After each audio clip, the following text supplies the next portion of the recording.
নমস্কার। শিক্ষা ব্যবস্থায় আমূল পরিবর্তন আনতে চলেছে রাজ্য সরকার। ৮১,০০০ স্কুলকে বেছে নেওয়া হয়েছে। বেসরকারি স্কুলের কি এবার দিন শেষ হতে চলেছে? নমস্কার, আপনাদের সঙ্গে আমি ঋষিকেশ। আজকে আলোচনা করব এই বিষয়গুলো নিয়ে। বিশেষ করে রাজ্যের মুখ্যমন্ত্রী শুভেন্দু অধিকারীর এই বক্তব্যের পরে কিন্তু এই জল্পনা বাড়লো, এই জল্পনা শুরু হয়েছে রাজ্যে যে বেসরকারি স্কুলগুলোর দিন কি শেষ হতে চলেছে এবার। তো ভিডিও পুরোটা দেখবেন এবং ভিডিও ভালো লাগলে লাইক কমেন্ট শেয়ার করতে ভুলবেন না। চ্যানেলে নতুন হলে সাবস্ক্রাইব করবেন প্লিজ। তো চলুন শুরু করা যাক আজকের এই ভিডিও। দুজন শিক্ষামন্ত্রী করা হয়েছে বিজেপির আমলে। এর আগে বাম আমলেও আমরা দেখেছিলাম দুজন শিক্ষামন্ত্রী ছিলেন, স্কুল শিক্ষামন্ত্রী, উচ্চ শিক্ষামন্ত্রী। বর্তমান সরকার, যদিও আরো কারিগরি শিক্ষামন্ত্রী আরো অনেকে ছিল, বর্তমান সরকারও কিন্তু দুজন শিক্ষামন্ত্রী অর্থাৎ উচ্চ শিক্ষামন্ত্রী, স্কুল শিক্ষামন্ত্রী রেখেছেন। তাদের সঙ্গে কেন্দ্রীয় শিক্ষা প্রতিমন্ত্রী সুকান্ত মজুমদার সহ আরো অনেকের সঙ্গে, কেন্দ্রের একাধিক সদস্যদের সঙ্গে হাই পাওয়ার কমিটি, যেমনটা বলছেন শুভেন্দু অধিকারী, মিটিং এর পরে বেশ কিছু সিদ্ধান্তের কথা জানিয়েছেন রাজ্যের মুখ্যমন্ত্রী শুভেন্দু অধিকারী। তার মধ্যে অত্যন্ত গুরুত্বপূর্ণ যে বিষয়গুলো রয়েছে সেগুলো নিয়েই আলোচনা করার কথা আজকে আমার এই ভিডিওতে। বেসরকারি স্কুলগুলোকে কিন্তু কার্যত বলা যেতে পারে যে বেসরকারি স্কুলগুলোতে কিন্তু একেবারে শুভেন্দু অধিকারী বলে দিলেন যে এত সহজে কিন্তু ছাড়পত্র যারা পেয়েছেন, এত সহজে কিন্তু স্কুল পরিচালন করা যাবে না। কারণ বেসরকারি স্কুলগুলোর বিরুদ্ধে বহু বছর থেকে কিন্তু অভিযোগ উঠছে যে কারি টাকা তারা নেয়। পড়াশোনার মান হয়তো সেভাবে নয়, কিন্তু প্রচুর টাকা ফিস দিয়ে ছাত্রছাত্রীদের ভর্তি করতে বাধ্য করা হয়। কখনো কখনো সেই টাকা আদায়ের জন্য নানান রকম পন্থা অবলম্বন করে বেসরকারি স্কুলগুলো। যদিও আগের সরকারও এই বেসরকারি স্কুলগুলোকে বাঁধতে চেয়েছিল, কিন্তু কাজের কাজ খুব বেশি হয়নি। তো শুভেন্দু অধিকারী তিনি বলছেন যে এই বেসরকারি স্কুল শুধু নয়, বেসরকারি স্কুল, কলেজ, ইউনিভার্সিটি সমস্ত ক্ষেত্রেই তারা নিয়ম নিয়ে আসছেন আগামী দিনে যে এই স্কুল, কলেজ, ইউনিভার্সিটিগুলো পরিকাঠামো খতিয়ে দেখা হবে, ইন্সপেকশন হবে এবং তারপরে যদি কোনো অনুমতি দেওয়ার থাকে সেটা দেওয়া হবে। এবং যে বিপুল অর্থের ফিজ নেওয়া হয় সেটাও কিন্তু তাদের মাথায় রয়েছে। তো আগামী দিনে এই বিষয়ে তারা পদক্ষেপ করবেন যদি দেখা যায় যে কোথাও কোনো রকমের কোনো সমস্যা রয়েছে। তো primary, upper primary, high school, college, university বিদ্যার্থী অর্থাৎ ছাত্রছাত্রীদের কিভাবে আধুনিক শিক্ষা দেওয়া যায়, বেসরকারি শিক্ষা ব্যবস্থার উপর যাতে নির্ভরশীল না হয়, কি করে ছাত্র শিক্ষক শিক্ষিকার রেশিও ঠিক রাখা যায়, কি করে শিক্ষক অধ্যাপক নিয়োগকে রাজনীতিমুক্ত করে অত্যন্ত পরিচ্ছন্নতার সঙ্গে মেধার ভিত্তিতে নিয়োগ করা যায়, বিশেষ করে বিদ্যা মন্দিরগুলোকে কি করে আধুনিক মানের করা যায়, সব পয়েন্ট নিয়ে ইন ডিটেলস আলোচনা হয়েছে। ইমিডিয়েট যেটা বিদ্যালয়গুলো পাবে অর্থাৎ প্রাইমারি, আপার প্রাইমারি, হাই স্কুলের ক্ষেত্রে কম্পোজিট গ্র্যান্ট, যেটা 3 বছর ধরে তারা পায়নি আগের সরকারের ভুল নীতির জন্য। আমরা ৮১,০০০ বিদ্যালয় টার্গেট নিয়েছি। সব জায়গায় গ্যাসে মিড ডে মিল রান্না হবে, সব জায়গায় পর্যায়ক্রমে সোলার প্যানেল হবে, সব জায়গায় অত্যন্ত পরিচ্ছন্ন শৌচালয় থাকবে, সব জায়গায় আর্সেনিক মুক্ত পরিশ্রুত পানীয় জল থাকবে, সব বাচ্চারা ভালো খাওয়া প্লেটে, থালাতে, ইউটেন্সিলে খাওয়া দাওয়া করবে, পরিচ্ছন্ন একটা হাইজেনিক পরিবেশ তৈরি হবে। এবং রাঢ়বঙ্গ দিয়ে শুরু হচ্ছে, বীরভূম, বর্ধমান, বাঁকুড়া, পুরুলিয়া, ঝাড়গ্রাম থেকে যে বিদ্যালয়গুলোতে এখনো ফ্যান লাগানো হয়নি, গরমে বাচ্চারা কষ্ট পান, সেই ফ্যান লাগানো। আমি সাজেস্ট করেছি বালিকা বিদ্যালয়গুলিতে এবং ছাত্রছাত্রী অর্থাৎ কোয়েড স্কুল কলেজগুলিতে আমাদের ছাত্রীদের, বালিকাদের, কন্যাদের, বোনেদের জন্য sanitary vending machine, napkin machine, সেটা চালু করার ব্যবস্থা, অ্যাকোয়া গার্ড দেওয়ার ব্যবস্থা, একটা সুন্দর পরিবেশ তৈরি করা। এবং আমাদের সরকার সিদ্ধান্ত নিয়েছে বেসরকারি শিক্ষা প্রতিষ্ঠান, বেসরকারি ইউনিভার্সিটি, আমরা যতগুলো এনওসি দিয়েছি তারা ফাংশন করছে। আগে ইন্সপেকশন হবে, ইন্সপেকশন করার পরে তারা যদি যথাযথভাবে চলে এবং তাদের ফিস যদি নিয়ন্ত্রিত থাকে, সেক্ষেত্রেই তাদেরকে আগামী দিনে ছাড়পত্র বা অনুমোদন দেওয়া হবে। শিক্ষাকে আমরা পণ্য করতে দেব না। আর ন্যাশনাল এডুকেশন পলিসির অন্তর্গত এই শিক্ষাকে আমরা উচ্চমানের শিক্ষায় নিয়ে যাব।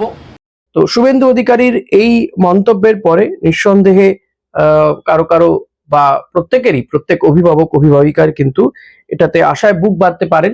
কারণ অনেকে হয়তো বাধ্য হয়েই বেসরকারি স্কুলগুলোতে দেন, সরকারি স্কুলগুলোর পরিকাঠামো খারাপ বলে পড়াশোনা হয় না, শিক্ষক ছাত্রের অনুপাত ঠিকঠাক নেই। যদিও এই বিষয়েও শুভেন্দু অধিকারী বক্তব্য রাখতে গিয়ে বলেছেন যে সরকারি স্কুল প্রায় ৮১,০০০ স্কুলকে তারা চিহ্নিত করবেন এবং এই ৮১,০০০ স্কুলকে তারা মডিফাই করবেন, স্কুলের পরিকাঠামো বিল্ড আপ করা, সেখানে হয়তো জল পিউরিফাই করা যায় যাতে সেই মেশিন বসানো হবে। যদিও একটি কোম্পানির নাম করে ফেললেন শুভেন্দু অধিকারী, যদিও আমার এই ভিডিওতে আমি অন্তত তাই সেই কোম্পানির নাম করব না। পাশাপাশি মেয়েদের স্কুলের জন্য স্যানিটারি ন্যাপকিন ভেন্ডিং মেশিন, ভালো বাথরুম তৈরি করা এবং মিড ডে মিল রান্না করার যে জায়গা বা মিড ডে মিল রান্না করার জন্য এলপিজি গ্যাস ব্যবহার করা, এই বিষয়গুলো কিন্তু খুব গুরুত্ব সহকারে বললেন শুভেন্দু অধিকারী। কিন্তু পঠন পাঠনের জন্য যেটা প্রয়োজন সেটাও গুরুত্বপূর্ণ, যে শিক্ষক নিয়োগ সেটাও তারা করবেন অতি দ্রুত, এমনটাও বললেন। এবং স্কুলগুলোর মান উন্নয়ন কিভাবে করা যায় সেটা নিয়েও তারা মিটিং করেছেন, সেটা নিয়ে ধাপে ধাপে তারা পর্যায়ক্রমে কাজ করবেন বলে জানিয়েছেন রাজ্যের মুখ্যমন্ত্রী শুভেন্দু অধিকারী। এবং ১ আগস্ট থেকে প্রাথমিক স্তরে ৬ টাকা ৭৮-এর বদলে ১০ টাকা মিড ডে মিল হচ্ছে এবং ১ আগস্ট থেকেই কলকাতা সহ বড় একটি অংশে ইসকন মিড ডে মিল বিতরণের দায়িত্ব নিচ্ছে। তারা কিছু ভর্তুকিও দিচ্ছে, খুব হাই কোয়ালিটির খাবার দেবে। আপনারা আরও কয়েকদিন ডিম আর ইসকন নিয়ে আলোচনা করতে থাকুন, বাকিটা ১ আগস্ট আমি আপনাদের বলবো। এই ইসকন এবং ডিম নিয়ে যে আলোচনা রয়েছে, মুখ্যমন্ত্রী বলছেন এই আলোচনা চলতে থাকুক। অর্থাৎ শুভেন্দু অধিকারী বলছেন যে ইসকন যে খাবার পরিবেশন করবে সেটা যথেষ্ট হেলদি খাবার হবে, বাচ্চাদের জন্য যথেষ্ট ভালো খাবার হবে, ভালো মানের খাবার হবে। কিন্তু আরেকটা বিষয় রয়েছে যে বাচ্চারা সাধারণত স্কুলে যেত মিড ডে মিলে পাওয়ার জন্য, এবং মিড ডে মিলের ডিম বড় আকর্ষণ ছিল, যে কারণে ডিম দেওয়ার কথা। এবং ডিম অনেকেই কথা হচ্ছে যে ডিম অর্থাৎ প্রোটিনের একটা অভাব তৈরি হবে। যদিও ইসকন পাল্টা বলছে যে তারাও প্রোটিন সমৃদ্ধ খাবারই পরিবেশন করে। এক্ষেত্রে তারা রাজমার কথা বলছেন, সয়াবিন বড়ি কথা বলছেন, কিন্তু প্রশ্ন জাগে সয়াবিন বড়িতে কত আর প্রোটিন থাকে? অর্ধেক সয়াবিনে যে পরিমাণ প্রোটিন থাকে সেটা তো বড়িতে থাকে না। প্লাস হচ্ছে রাজমা চাউল আমাদের বাঙালিদের এটা কখনোই ফেভারিট তো নয়, আমরা ডেলিকার জীবনেও রাজমা চাউল খাই না, মানে ভাত খাই না, রাজমা দিয়ে ভাত কে খায়? এই বিষয়গুলো নিয়ে বহু বিতর্ক হচ্ছে, বহু প্রশ্ন উঠেছে। শুভেন্দু অধিকারী তিনি নিজে থেকেই বললেন যে সোশ্যাল মিডিয়াতে বহু আলোচনা হচ্ছে যে ডিম কেন দেওয়া হবে না, বললেন আরো চলতে থাকুক। কিন্তু ডিম শুধুমাত্র যে প্রোটিনের সাবস্টিটিউট বা প্রোটিন সমৃদ্ধ একটা খাবার এমনটা নয়, ডিম হচ্ছে সুষম খাদ্য। ডিম, দুধ ফলত সুষম খাদ্য, মানে সেখানে ভিটামিন প্রোটিন সবই রয়েছে। মানে তাই ডিমটা যদি না দেওয়া হয় তাহলে কি পুষ্টি সমৃদ্ধ খাবার দেওয়া হবে বাচ্চাদের? এই প্রশ্নই কিন্তু বারবার জাগছে। আর শুভেন্দু অধিকারী বলেছেন বাকিটা তিনি ১ আগস্টে বলবেন। আমি জানি না সেক্ষেত্রে যে বিকল্প কোনো ব্যবস্থা করার কথা ভেবেছেন কিনা, যে ইসকন খাবার দেবে তারা হয়তো ডিমটা দিয়ে দেবেন, এমন কিছু ভাবনা যদি ভেবে থাকেন তাহলে সেটা আমার মনে হয় খুবই ভালো ভাবনা হবে। এবং যে বিতর্ক চলছে সেই বিতর্কে কিন্তু জল ঢেলে দেওয়া হবে কার্যত। কিন্তু আপাতত এই বিতর্ক তো চলবেই, কারণ সেই বিতর্ক কার্যত উস্কেই দিয়েছেন শুভেন্দু অধিকারী, রাজ্যের মুখ্যমন্ত্রী। তিনি চাইছেনও যে এই বিতর্ক হোক। আসলে তিনি জল মাপতে চাইছেন যে মানুষ আরো কি কি বিষয় নিয়ে আলোচনা করতে চাইছে, সেটাও তিনি বোধহয় বুঝে নিতে চাইছেন। তবে যেটা গুরুত্বপূর্ণ বিষয়, পশ্চিমবঙ্গে গত 2025-26-এর রিপোর্ট অনুযায়ী যেটা দেখা যাচ্ছে, প্রায় ১,০০০টা স্কুল বন্ধ রয়েছে। তবে রাজনৈতিক দল এবং বিভিন্ন সংগঠনের দাবি যে ৮,২০০টির মতো সরকারি বা সরকার পোষিত স্কুলগুলো বন্ধ রয়েছে। এই স্কুলগুলো আগামী দিনে খোলা হবে কি হবে না, কি হবে, কোনো ব্যবস্থা হবে কিনা, সেই বিষয়ে অবশ্য শুভেন্দু অধিকারীর কাছ থেকে কোনো বক্তব্য পাওয়া যায়নি। তারা ৮১,০০০ স্কুলকে ডেভেলপ করার কথা বলছেন, কিন্তু এই যে বন্ধ স্কুলগুলোর কি ভবিষ্যৎ সেগুলো নিয়ে কোনো আলোকপাত তিনি অন্তত বক্তব্যে করেননি। যতটা বক্তব্য তারই হ্যান্ডেলে পোস্ট করা যে ভিডিও আমি শুনলাম, তার যে বক্তব্য শুনলাম সেখান থেকে।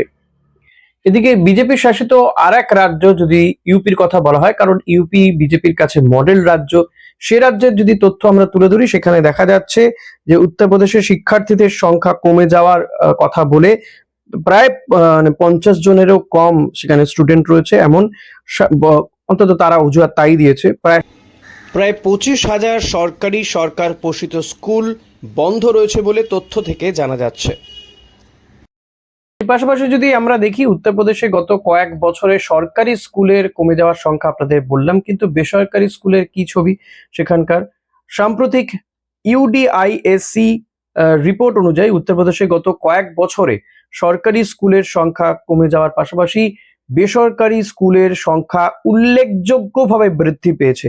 বর্তমানে রাজ্যে মোট 2.5 লক্ষাধিক স্কুলের মধ্যে 50% বেশি শিক্ষার্থী বেসরকারি শিক্ষা প্রতিষ্ঠানে পড়াশুনো করছে। বুঝতে পারছেন, যেখানে প্রায় 27,000 সরকারি প্রাইমারি আপার প্রাইমারি স্কুল বন্ধ হয়ে গেছে, সেখানে প্রায় বলা হচ্ছে 50% বেশি শিক্ষার্থী চলে গেছে বেসরকারি শিক্ষা মাধ্যমে। এখন দেখা যাক যে বর্তমান রাজ্য সরকার আমাদের রাজ্যে অন্তত ফিজ কমানোর ক্ষেত্রে গুরুত্বপূর্ণ পদক্ষেপ করে কিনা। কারণ সরকার আসে সরকার যায়, স্কুলগুলো কিন্তু তারা ফুলে ফেপে ওঠে সাধারণ মানুষের, বা অন্তত এই যে সরকারি স্কুলগুলো মান খারাপ হওয়াতে মানুষজন বাধ্য হন বেসরকারি স্কুলগুলোর দ্বারস্থ হতে। সেখানে গেলেই কিন্তু তারা যেভাবে তাদেরকে তাদের কাছ থেকে পয়সা নেওয়া হয়, যে পরিমাণ ফিস দিতে বাধ্য করা হয়, সেটার থেকে যাতে যদি মুক্তি দিতে পারে সরকার, সেটা কিন্তু অনেক বড় পদক্ষেপ হবে বলে মনে করা হচ্ছে। এখন দেখা যাক আগামী দিনে এক্ষেত্রে সরকার কি পদক্ষেপ করে। আপনাদের কি মনে হয় যে রাজ্যের মুখ্যমন্ত্রী যে কথা বলছেন সেটা বাস্তবায়িত করা কতটা সহজ বা কতটা কঠিন? আপনারা কি মনে করেন সেটা অতি অবশ্যই কমেন্ট করে জানাবেন আমাকে।